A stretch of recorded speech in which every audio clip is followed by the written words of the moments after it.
नमस्कार मित्रांनो, माझं नाव आहे वेदांगण। आजच्या व्हिडिओमध्ये मित्रांनो मी तुम्हाला काही केअर टिप्स सांगणार आहे जे तुम्हाला फॉलो करायचे आहे, जेणे की मित्रांनो तुमचं जे पुदिन्याचं झाड आहे त्याची वाढ खूप झपाट्याने होणार। तर व्हिडिओला शेवटपर्यंत नक्की पाहाल। सगळ्यात पहिली टिप आहे मित्रांनो पिंचिंगची। तर पिंचिंग कशी केल्या जाते झाडची, तुम्हाला असं सिंपल असं वरतून असं पकडायचं आहे मित्रांनो या झाडाला आणि हलकंसं असं तोडून घ्यायचं आहे। हे जसं आता वरचं आपण हे असं तोडलं मित्रांनो, यालाच पिंचिंग म्हटलं जाते। जसं आपण मित्रांनो हे वरचं पार्ट आपण असं तोडलं तर यालाच आपण पिंचिंग म्हणतो। आणि हे जे आपण पिंच केलं आहे मित्रांनो, आता इथून काय होणार, हे जे झाड होतं जसं पुदिन्याचं वरवर वाढत असेल तर त्याच्याऐवजी काय होणार मित्रांनो, आता इथे आपण तोडलेलं आहे तर याला साईड ब्रांचिंग येणार, नवीन फांद्या फुटतील आणि जे झाड आहे हिरवगार होईल आणि घनदाट बनेल। तर हे जे आहे मित्रांनो, ही जी टिप आहे पिंचिंगची, ही तुम्हाला नक्की फॉलो करायला पाहिजे। समजा तुमच्या झाडाची तुम्हाला एकदम जी वाढ आहे ती खूप झपाट्याने करवायची असली तर। पुढच्या या झाडाची छाटणी पण तुम्हाला करत राहायची आहे। तुमचं जे पुदिन्याचं झाड आहे माझ्यासारखं, आता जसं मी याला काही दिवसापूर्वीच कटिंगने आता उगवलेलं आहे, कारण की जे मागचं पुदिन्याचं झाड होतं ते त्याचे जे पानं आहे मी काढून टाकले होते, कारण ते थोडं खराब झालं होतं। तर मी कटिंगने मग आता हे नवीन पुदिन्याचे झाडं लावलेले आहे।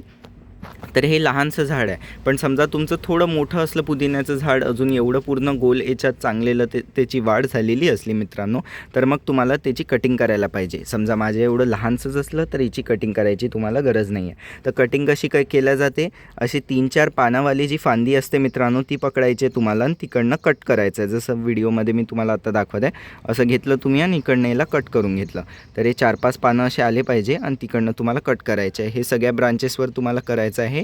याने काय होणार मित्रांनो, आणि ही जी कटिंग आहे 15 दिवसातनं एकदा तुम्ही करू शकता।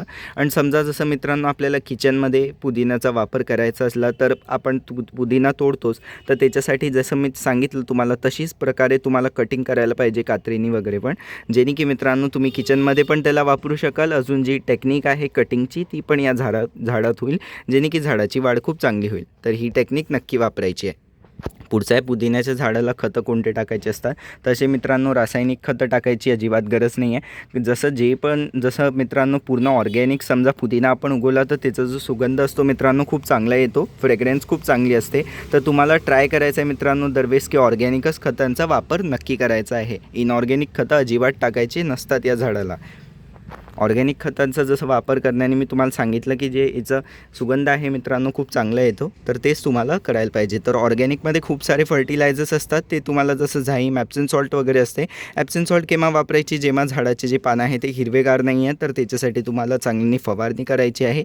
1 लिटर 1 चमचा 1 लिटरमध्ये टाकून चांगल्याने ॲप्सम सॉल्टची फवारणी करून द्यायची आहे। झाईम फर्टिलायझर महिन्यातनं एकदा तुम्ही या झाडाला टाकू शकता। आणि बाकीचे पण खतं असतात मस्टर्ड केक वगैरे, पण या झाडाला तेवढे टाकायची मित्रांनो गरज नाही आहे। समजा तुम्हाला टाकायचं असलं तर जी प्लेलिस्टची लिंक आहे मी लास्टमध्ये देऊन देईल व्हिडिओच्या शेवटमध्ये, तिकडे जाऊन तुम्ही ते सगळे व्हिडिओज पाहू शकता। याच्यासाठी जे सगळ्यात मोस्ट इम्पॉर्टंट जे खत आहे मित्रांनो ते शेणखत किंवा वर्मी कंपोस्ट म्हणजे गांडूळ खत किंवा किचन वेस्ट कंपोस्ट, या तिघांपैकी कोणतंही एक खत घेऊन घ्यायचं आहे मित्रांनो, आणि 15 दिवसातनं एकदा किंवा महिन्यातनं एकदा तरी नक्की या झाडाला टाकून द्यायचं आहे। याने झाडाला नायट्रोजन मिळणार, जेणे की जे झाडांचे फांद्या आहेत त्यांचं डेव्हलपमेंट खूप चांगल्याने होणार, नवीन पानं येतील झाडाला आणि झाड खूप चांगले हिरवगार होईल। तर मित्रांनो नायट्रोजन बेस्ड फर्टिलायझर जसं मी तुम्हाला हे 3 सांगितले, या तिघांपैकी कोणतंही तुम्हाला नक्की टाकायचं आहे। आणि समजा तुमची इच्छा असली आणि तुम्हाला ते बाकीचे खतं वापरायचे असले तर प्लेलिस्टची लिंक मी देऊन देईल, तिकडे जाऊन तुम्ही ते बाकीचे खतं पण पाहू शकता आणि झाडामध्ये वापरू शकता। पुढचा याची जी लोकेशन आहे मित्रांनो ती फुल सनमध्ये शिफ्ट करून द्यायचं आहे। जसं तुम्ही समजा कटिंगपासून उगवलं असेल, लहानसं झाड असेल तर थोडंसं जिथे सावली अजून ऊन असं असते त्या लोकेशनवर तुम्हाला ठेवायला पाहिजे। दुपारच्या उन्हात झाडाला नाही ठेवायला पाहिजे। पण जसं तुमचं झाड खूप चांगलं मोठं होऊन गेलेलं आहे, चांगलं पसरून गेलं आहे, मग मित्रांनो तुम्हाला याला पूर्ण फुल सनमध्ये शिफ्ट करून द्यायचं आहे, जिकडे खूप चांगलं सूर्यप्रकाश येते त्या लोकेशनवर, जेणे की झाडाची वाढ अजून झपाट्याने होईल। आणि पाणी जसं मित्रांनो समजा तुमची जी माती आहे ती खूप अशी ओलसरच असेल, म्हणजे चिकट माती असेल तर पाणी तुम्हाला 1-2 दिवसातनं टाकायला पाहिजे।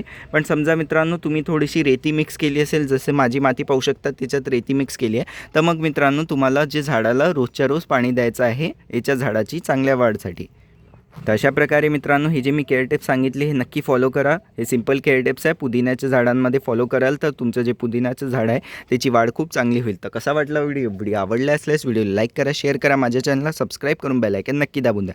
अजून मित्रांनो आता इथे स्क्रीनवर तुम्हाला एक खताची प्लेलिस्ट येत असेल जसं मी तुम्हाला सांगितलं होतं. तर इथे तुम्ही क्लिक करून पाहू शकता. खूप चांगले ऑर्गॅनिक खतं त्याच्यात मी सांगितले आहे जे व्हिडिओमध्ये सांगितले होते. त्यांना जाऊन तुम्ही पाहू शकता. व्हॉट्सअपचा ग्रुप नक्की जॉईन करा. लिंक कमेंट डिस्क्रिप्शन दोन्ही याच्यात टाकून दिली आहे. लिंकला क्लिक करून व्हॉट्सअपच्या ग्रुपमध्ये जॉईन होऊ शकता आणि झाडासंबंधित काही प्रश्न विचारायचे ते व्हॉट्सअपच्या ग्रुपवर तुम्ही मला विचारू शकता. धन्यवाद.